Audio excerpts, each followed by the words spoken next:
The year was 1887, and the Industrial Revolution had transformed the American landscape into a web of steel rails and coal smoke. Thomas Mitchell wiped the sweat from his brow as he walked along the abandoned section of the Pennsylvania Railroad, his lantern casting dancing shadows across the rusted tracks. The autumn wind carried the scent of dying leaves and distant factory smoke through the Pennsylvania countryside. Thomas had worked these rails for 15 years, ever since he was 22 years old. He knew every mile of track, every switching station, and every abandoned car left to rot in forgotten sidings. But today, something felt different. The silence seemed heavier, more oppressive than usual. His supervisor had sent him to inspect this particular stretch of track after reports of vandalism in the area, though Thomas suspected it was more likely just curious children from the nearby mining town. As his boots crunched against the gravel ballast, Thomas noticed a train car sitting on a side track he had never seen before. The car appeared to be an old passenger coach, its green paint faded and peeling, with rust bleeding down its sides like tears. Strange, he thought to himself. This car was not here last month during his previous inspection. The windows were boarded up with weathered planks, and thick chains secured the doors at both ends. Thomas approached the mysterious car with caution. His years working the rails had taught him that abandoned equipment could be dangerous. Loose boards, rotting floors, and unstable structures had claimed more than one railroad worker over the years, but curiosity got the better of him as he circled the car, examining its condition. The passenger coach was longer than most, suggesting it had once been part of a luxury line that served wealthy travelers between major cities. Ornate metalwork still adorned the exterior, though tarnish and weather had dulled its former glory. Thomas ran his hand along the side of the car, feeling the cold metal beneath his calloused palm. As he moved toward the rear of the car, a sound stopped him dead in his tracks. It was faint, barely audible above the whisper of wind through the bare branches overhead. But it was unmistakable. Someone was crying inside the car. Thomas pressed his ear against the metal siding, holding his breath to listen more carefully. The crying continued, soft and desperate, like that of a young woman or perhaps a child. His heart began to race as he realized someone was trapped inside the sealed car. He hurried to the nearest door, examining the heavy chains that bound it shut. The links were thick and new, not rusted like the rest of the car. Someone had deliberately secured this car recently, and whoever was inside had been placed there intentionally. The crying grew louder, more urgent, as if the person inside had heard his footsteps on the gravel. Thomas called out softly, not wanting to frighten whoever was trapped within. "Hello? Can you hear me? I am here to help you." The crying stopped immediately, replaced by a tense silence. Then a voice responded, weak and trembling. "Please help me. I have been here so long. Please do not leave me." The voice was that of a young woman, her accent suggesting she was not from these parts. Thomas felt his chest tighten with a mixture of anger and determination. Someone had imprisoned this woman, and he would not rest until she was free. He examined the chains more closely, noting they were secured with a heavy padlock. Thomas reached into his tool bag and retrieved a crowbar, one of the essential implements every railroad worker carried. The metal was cold in his hands as he positioned it against the chain links. "Step away from the door, miss. I am going to break these chains." Thomas worked with methodical determination, using leverage and brute force to stress the chain links. The metal groaned and protested, but gradually began to give way. Sweat dripped from his forehead despite the cool autumn air as he continued his efforts. Finally, with a sharp crack, one of the links snapped. Thomas quickly unwrapped the chain from around the door handles and pulled the heavy portal open. The hinges screamed in protest, their rust and age making movement difficult. As the door swung wide, Thomas raised his lantern to peer into the darkened interior. What he saw made his blood run cold and his hands tremble with rage. A young woman, perhaps 18 or 19 years old, sat huddled in the corner of the car. Her dress was torn and dirty, her dark hair matted and unkempt. But what shocked Thomas most were the heavy iron shackles around her ankles, connected by a short chain that would prevent her from taking more than small steps. The woman looked up at Thomas with eyes that held both hope and terror. She was beautiful despite her ordeal, with delicate features that spoke of genteel upbringing. But her pale complexion and hollow cheeks suggested she had been imprisoned for quite some time. "Please, sir," she whispered, her voice barely audible. "Please help me. I do not know how long I have been here." Thomas felt his heart break as he looked upon this suffering soul. Thomas stepped carefully into the abandoned train car, his lantern illuminating the horrible conditions within. The smell of dampness and neglect filled his nostrils, mixed with something else he preferred not to identify. The young woman cowered against the far wall, her chains rattling softly as she trembled. "My name is Thomas Mitchell," he said gently, keeping his voice calm and reassuring. "I work for the Pennsylvania Railroad. You are safe now. I will get you out of here." The woman's eyes searched his face in the flickering lantern light, as if trying to determine whether she could trust him. After a moment, she nodded weakly. "My name is Eleanor," she whispered. "Eleanor Whitmore. I am from Boston. I do not know how I came to be here." Thomas knelt beside her, examining the shackles around her ankles. They were professionally made, the kind used in prisons or perhaps by bounty hunters. The metal was thick and strong, designed to hold someone indefinitely. His anger grew as he realized the deliberate cruelty of her imprisonment. "How long have you been here, Miss Whitmore?" he asked, while searching through his tools for something that might break the shackles. Eleanor shook her head, confusion clouding her features. "I do not know. Days blur together in this darkness. There have been storms, several storms, and the leaves were green when—" She trailed off, her voice breaking. Thomas calculated quickly. If the leaves had been green when she was imprisoned, and now autumn was well advanced, she might have been trapped for months. The thought made his stomach turn. What kind of monster would do such a thing to an innocent woman? "Do you remember anything about who brought you here?" he asked, positioning his crowbar against the shackle lock. Eleanor closed her eyes tightly, as if trying to recall painful memories. "There were 3 men. They took me from the train station in Philadelphia. I was traveling to meet my cousin in Pittsburgh. One moment I was waiting on the platform, and the next—" She shuddered. "I woke up here."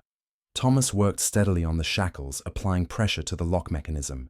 The metal was stubborn, but his years of railroad work had given him strong hands and knowledge of how metal behaved under stress. Gradually, he felt the lock beginning to weaken. "Did they say anything?" "Give any indication of why they took you?" he pressed gently. Eleanor's face grew pale, even in the dim lantern light. "They spoke of money, a debt that needed to be paid. But I do not understand. My family has money, but we owe nothing to anyone. We are respectable people." The first shackle gave way with a sharp crack, and Eleanor gasped in relief as the heavy iron fell away from her ankle. The skin beneath was raw and infected, marked by weeks of chafing. Thomas felt his jaw clench with fury at the sight. As he worked on the second shackle, Eleanor continued her story. "They brought me food sometimes, bread and water. There was an older man, with a scar across his cheek. He seemed to be their leader. He said I would stay here until my family paid what they owed."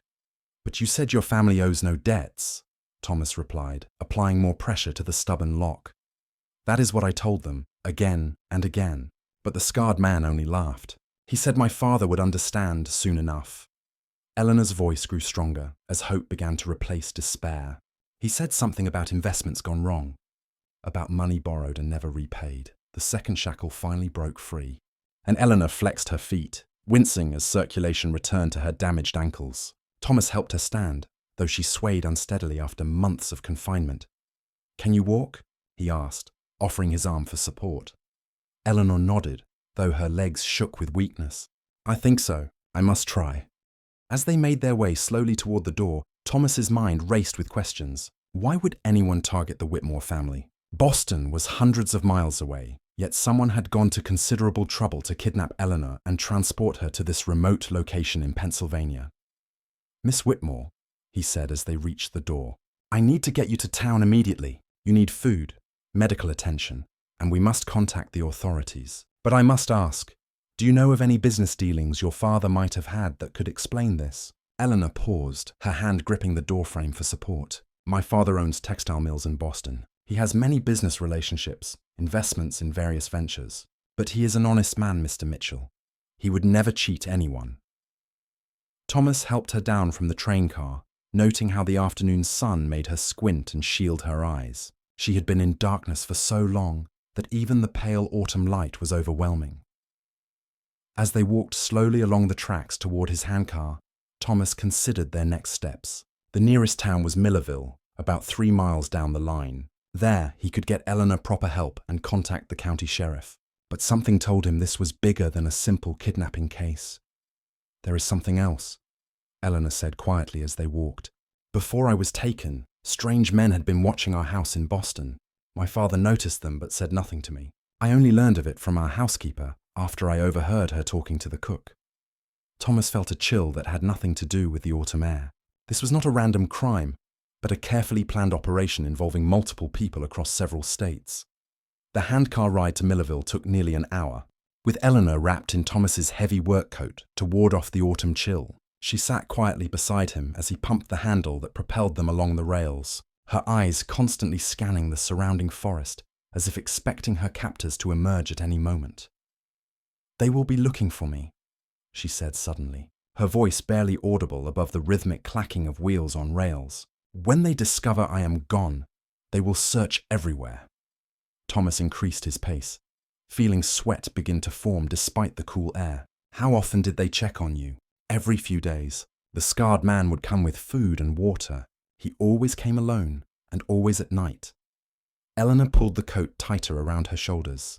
"He said things, terrible things about what would happen if my family did not pay." As the small industrial town of Millerville came into view, Thomas made a decision that would change both their lives forever. Instead of heading directly to the sheriff's office, he steered the handcar toward the rail yard where his friend Jacob worked as a telegraph operator. "Why are we not going to the authorities?" Eleanor asked, noting their change of direction. "Because I have a feeling the people who took you have connections in places we might not expect," Thomas replied grimly. "Jacob Brennan is someone I trust completely. He can send telegrams without anyone else knowing, and he has contacts throughout the railroad system."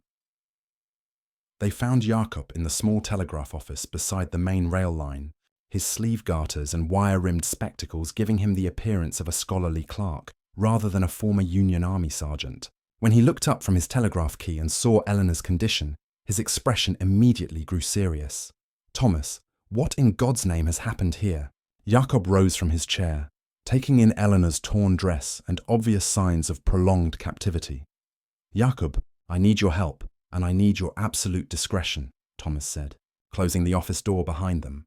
"This young lady has been held prisoner for months, and I believe we are dealing with something much larger than a simple kidnapping." As Eleanor recounted her story once more, Jacob's face grew increasingly grave. When she finished, he sat back in his chair, removing his spectacles to clean them thoughtfully. "Miss Whitmore," he said finally, "the name Whitmore is familiar to me. About 3 months ago, I received several urgent telegrams, passing through our system regarding a textile manufacturer in Boston who had disappeared. Large sums of money from several railroad investment partnerships." Eleanor's face went pale. "That cannot be true. My father is an honest businessman." Jacob held up his hand gently. "I am not suggesting your father is guilty of anything, miss, but it appears someone wanted it to look that way. The telegrams I handled were all directed to the same recipient in Philadelphia, a man named Marcus Dalton." Thomas felt his blood run cold. Marcus Dalton was known throughout the Pennsylvania railroad system as a man who handled problems that others preferred to avoid. He operated in the grey areas between legitimate business and outright criminal activity, often working for wealthy industrialists who needed situations resolved quietly. "Jacob, can you send a telegram to Boston? We need to contact Miss Whitmore's family immediately." "Of course, but Thomas, there is something else you should know." Jacob lowered his voice. "Marcus Dalton has been using the railroad system to transport what he calls special cargo. No one asks questions about what is in his private cars, and they travel under railroad company protection." Eleanor gripped Thomas's arm tightly. "Are you saying they have done this to other people?" Before Jacob could answer, the telegraph key began chattering urgently. He quickly moved to transcribe the incoming message, his expression growing more troubled with each word he wrote down. "This is directed to the Millerville Sheriff's Office," he said grimly. "It is a reward notice for the return of Eleanor Whitmore, described as a mentally unstable woman who escaped from a private medical facility. The reward is $500. Thomas felt his heart sink. $500 was more money than most people in Millerville would see in 2 years. Every person in town would be looking for Eleanor within hours of this message reaching the sheriff. "They are making me sound like a madwoman to explain my condition and ensure no one believes my story," Eleanor said, her voice filled with despair. "How can we fight people with such resources and influence?" Jacob stood up suddenly, moving to a locked cabinet behind his desk. "Because, miss, you are not the first person they have done this to. and some of us have been keeping records. He withdrew a thick folder filled with telegraph messages and handwritten notes. For the past year, I have been documenting suspicious activities involving Marcus Dalton and his associates. Missing persons reports that mysteriously disappear, families receiving extortion demands, and always the same pattern of claiming debts that cannot be proven. Thomas examined some of the documents, his anger growing with each page. How many others have there been? At least a dozen that I know of, probably more, all from wealthy families involved in railroad investments. Someone has been systematically targeting these people, using kidnapping and extortion to steal their money while making it appear legitimate. Eleanor studied the papers, her hands shaking. This telegram about the reward. Can you delay sending it to the sheriff? Jakob nodded. I can claim equipment problems, but only for a few hours. We need to get you somewhere safe and figure out how to expose this entire operation. Thomas made a decision that surprised even himself. Eleanor, Jacob, I know a place where they will never think to look for you. My cabin is 15 miles north of here, deep in the forest where no railroad lines run. You can hide there while we gather evidence and contact people who can help. Eleanor looked between the two men, these strangers who were risking everything to help her. Why are you doing this for me? You barely know me. Thomas met her eyes directly. Because what they did to you is evil, and because I have a feeling that if we do not stop them now, many more innocent people will suffer. As the sun began to set over Millerville, the three conspirators prepared for what they all knew would be the most dangerous night of their lives. Darkness had fallen over the Pennsylvania countryside by the time Thomas, Eleanor, and Jacob made their way to the edge of Millerville.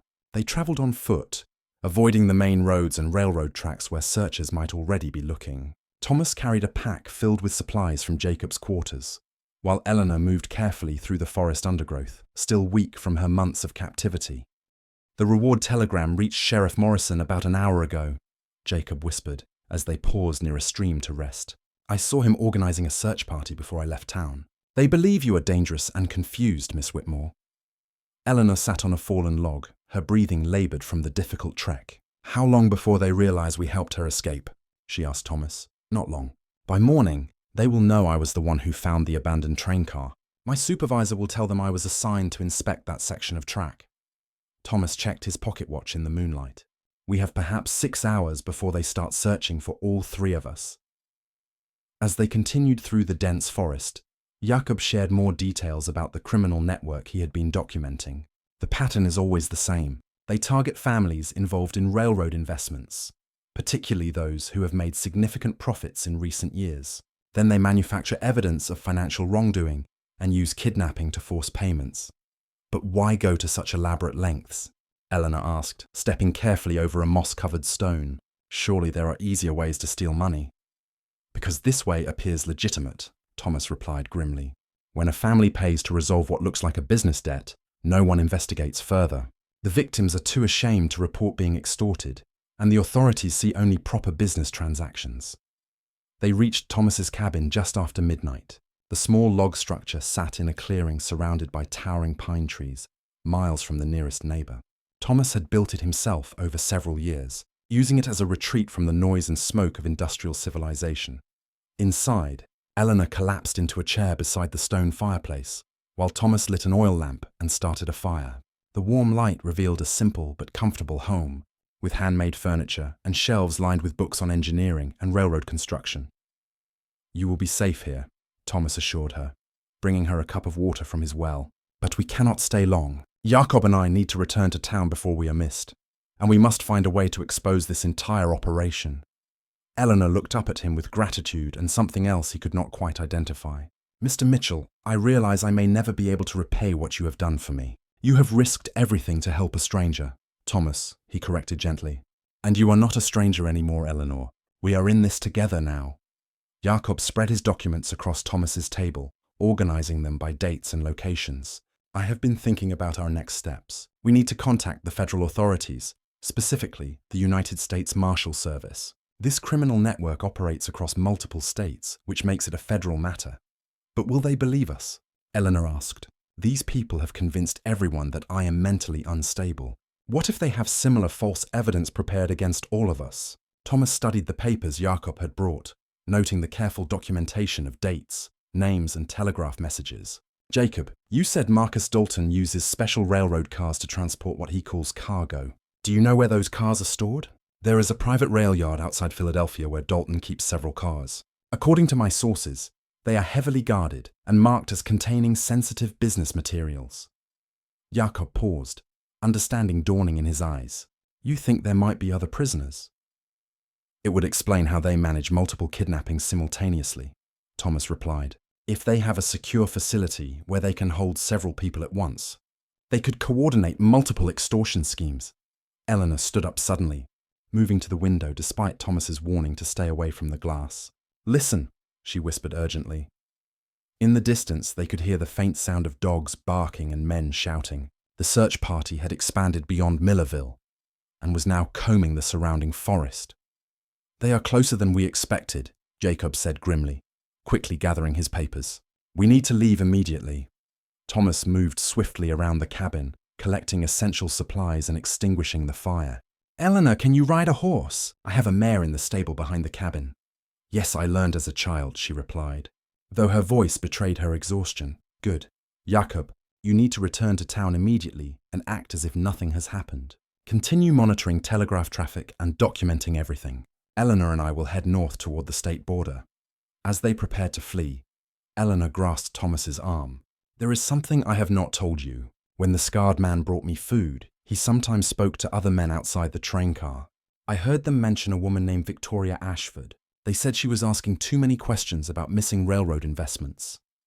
Jacob froze in the process of packing his documents. Victoria Ashford is a journalist from New York who has been investigating financial irregularities in railroad companies. If they are targeting her as well, then she may be our best hope of exposing them, Thomas finished. Jacob, can you contact her through your telegraph network? I can try, but it will have to wait until I return to town. The sound of the search party was growing closer, and all three could now see torchlights flickering through the trees. Thomas helped Eleanor into his heavy coat once more, noting how pale and fragile she appeared in the lamplight. Are you strong enough for what comes next? He asked gently. Eleanor met his eyes with determination that surprised him. I have survived months of imprisonment, Mr. Mitchell. I will not let them recapture me now. As they slipped out the back of the cabin toward the hidden stable, none of them noticed the figure watching from the tree line, or the trained falcon that took flight moments later, carrying a message toward Philadelphia. The falcon arrived at Marcus Dalton's Philadelphia headquarters just before dawn, carrying news that would change everything. Dalton stood in his opulent office overlooking the Delaware River, reading the message with growing fury. Eleanor Whitmore had escaped, and worse, she had found allies who were actively investigating his operations.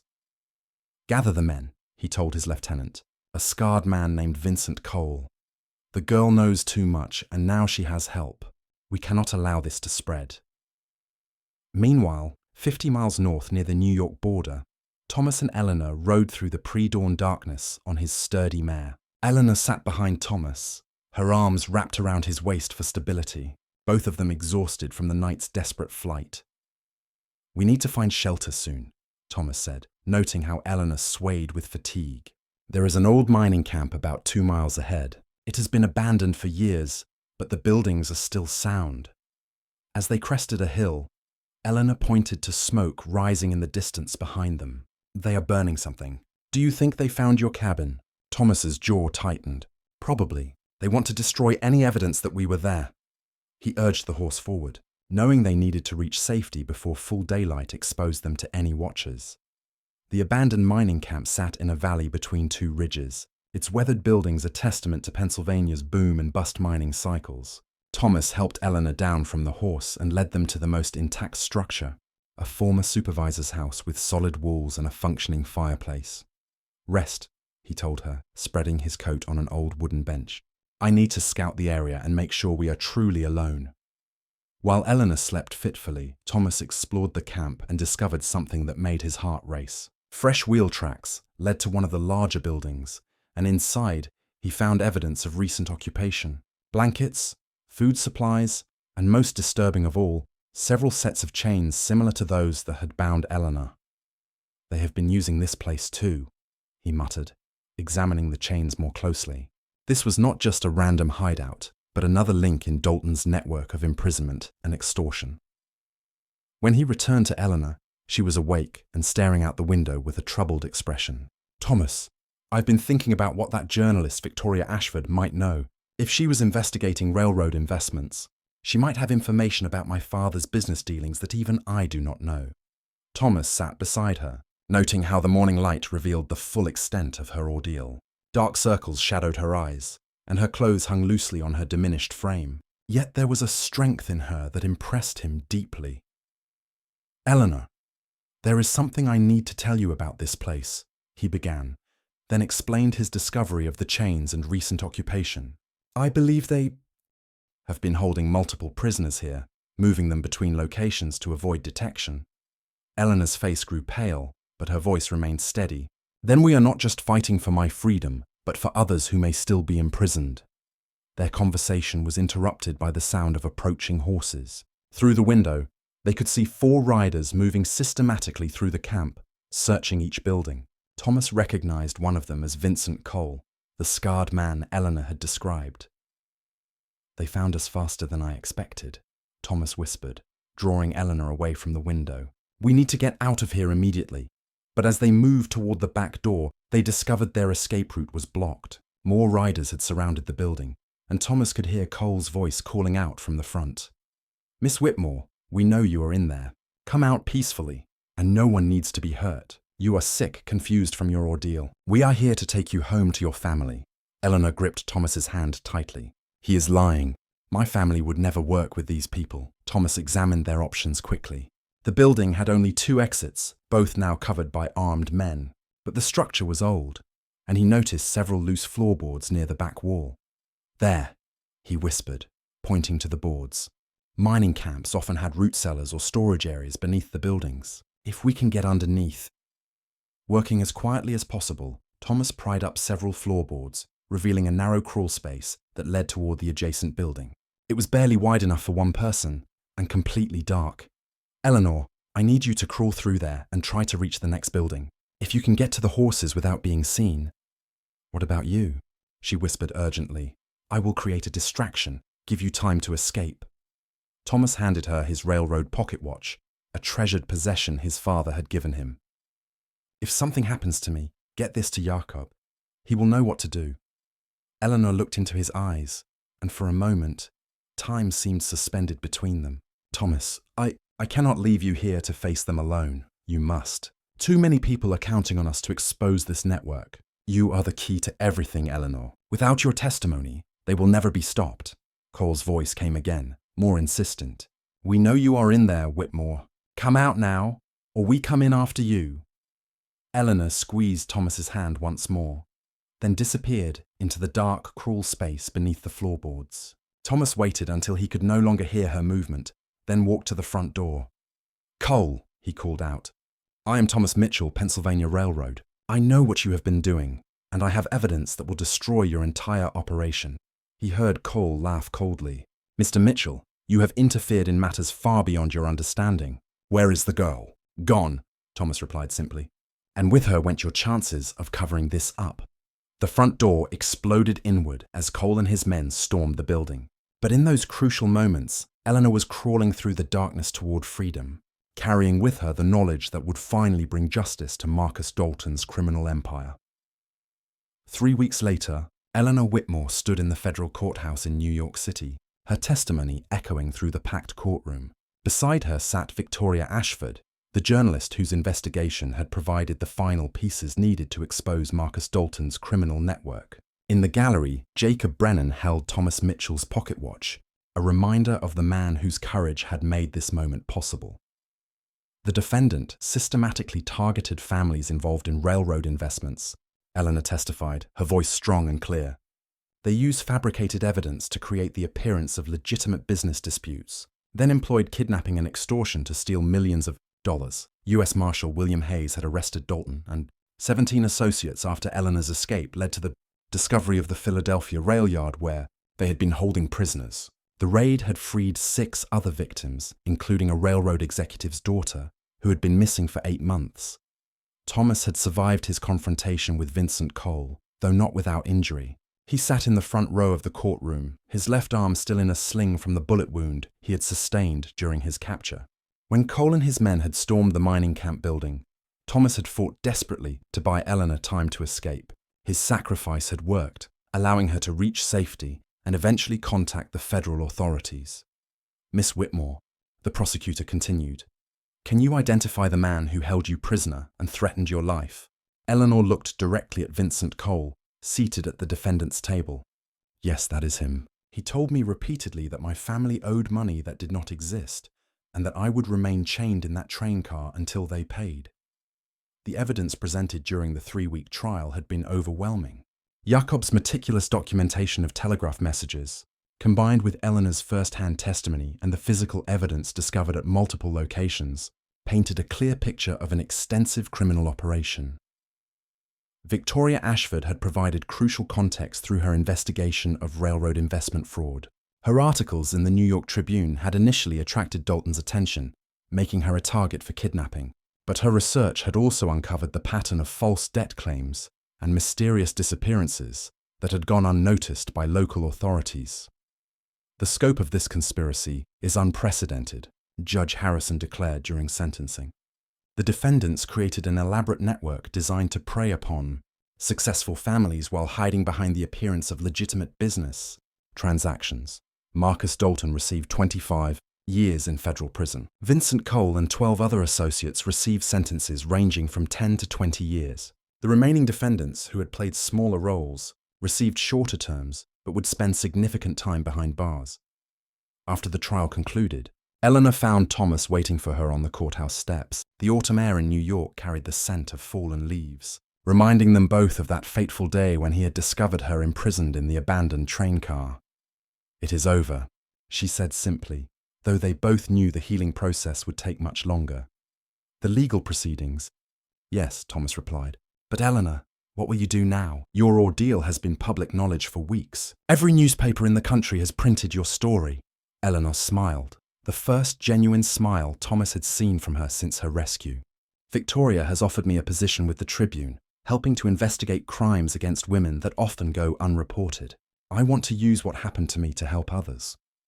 Thomas felt both pride and sadness at her words. Eleanor had found her purpose in fighting injustice, but it would likely take her far from the quiet life he had known in Pennsylvania. As if reading his thoughts, Eleanor took his hand gently. "Thomas, you saved my life, but you also gave me something more important. You showed me that there are still good people in this world who will risk everything to help a stranger. You are not a stranger anymore." "Eleanor," he replied, echoing the words he had spoken weeks earlier in his cabin. Eleanor's eyes grew thoughtful. "The Tribune is opening a bureau in Philadelphia to investigate railroad industry practices. Victoria thinks the position would suit someone with your knowledge of the rail system and your proven integrity." Thomas felt his heart skip. "Are you offering me a job, Miss Whitmore?" "I am offering you a chance to continue what we started," Eleanor replied. "There are other criminal networks out there, other victims who need justice. We could work together to expose them." 6 months later, Thomas Mitchell hung up his railroad lantern for the last time and joined Eleanor and Victoria in their crusade for justice. Their investigation into industrial crimes would eventually lead to reforms in railroad investment practices and new federal laws, protecting victims of interstate kidnapping. Eleanor never fully recovered from her ordeal, carrying both physical and emotional scars that would last a lifetime. But she had transformed her suffering into purpose, helping dozens of other victims find justice and healing. Thomas discovered that his quiet life as a railroad worker had prepared him perfectly for the meticulous investigation of corporate crimes. His knowledge of rail systems and industrial practices proved invaluable in exposing corruption and protecting innocent families. On a warm spring evening in 1889, as they walked along the Delaware River after completing their investigation of another criminal network, Eleanor turned to Thomas with a question that had been in her heart for months. "Do you ever regret finding me in that train car?" she asked. "Your life would have been so much simpler if you had walked past that day." Thomas stopped walking and faced her, his expression serious but gentle. "Eleanor, that moment changed everything for both of us. I found my purpose in life, and I found you. How could I ever regret that?" As the sun set over Philadelphia, casting golden light across the water, Eleanor Whitmore and Thomas Mitchell continued their walk together, partners in both justice and love, forever bound by the chains that had once imprisoned her, but ultimately set them both free. The end.